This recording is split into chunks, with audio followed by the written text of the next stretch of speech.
32 teams, 257 picks, and every single one of them would trade a left nut to be here. But riddle me why more number one picks have been bounced out of the league within a few years than have went to a Super Bowl? On paper, it's everything. The largest rookie contract in the entire draft, every dollar guaranteed, and you're not competing for a starting spot. You walk in as the face of the franchise on day one, twin, and teams sometimes spend years bottoming out just to land this pick, and fans celebrate when their team is bad enough to get it. That's how valuable everybody thinks this is. You only get the number one pick by finishing with the worst record in the league. And that ain't just about bad players, because it starts at the top. The owner sets the culture, the GM builds the roster, and the coach installs the system. When all three are aligned, when they're patient, a young quarterback has a real chance. But most teams holding the number one pick don't have that.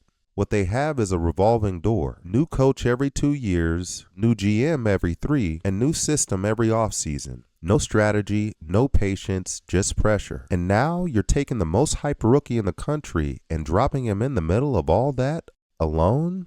You're not just asking him to play football. You're asking an unproven 22-year-old to transcend whatever bull malarkey has been going on in the organization for Lord knows how long.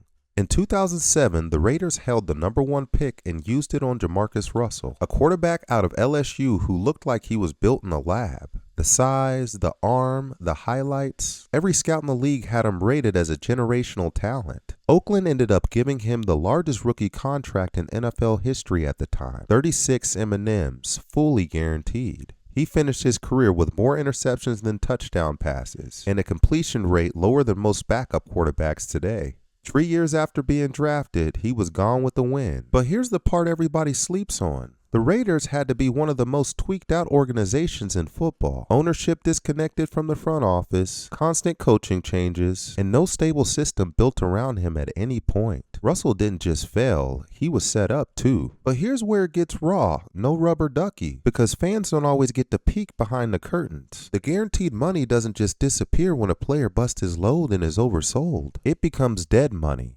Cap space that stays on your books for players who aren't even on your roster anymore. The Raiders didn't just lose JaMarcus Russell. They lost the financial flexibility to fix the problems that broke them in the first place. The team that couldn't win now also can't afford to rebuild. So if the curse is real, how do you beat it? Peyton Manning, Troy Aikman, John Elway, all number one picks, all Super Bowl champions. But what did they all have in common? None of them landed in a broken organization. Manning went to the Colts, a franchise with stable ownership, a real system, and a coach who built everything around protecting him. Aikman had Jerry Jones and Jimmy Johnson aligned from day one. Elway eventually got Mike Shanahan. And the moment that stability arrived, Kuznezin had that drink in him going back to back. You see, the pick wasn't the variable. The organization was. Of the 75 quarterbacks drafted in the first round since 2000, only 6 won a Super Bowl, and every single one had the infrastructure behind them to make it possible. I mean, let's be real, who besides the Commanders and maybe Green Bay have shown any patience as far as developing a rookie quarterback? But you can let me know if there's any other teams in the doobly-doo. The smartest front offices in the league have started doing something that sounds almost crazy.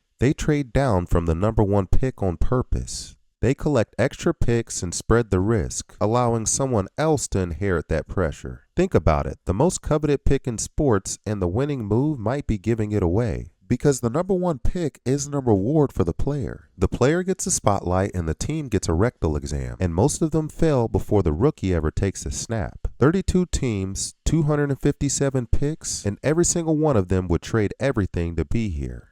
But maybe they shouldn't.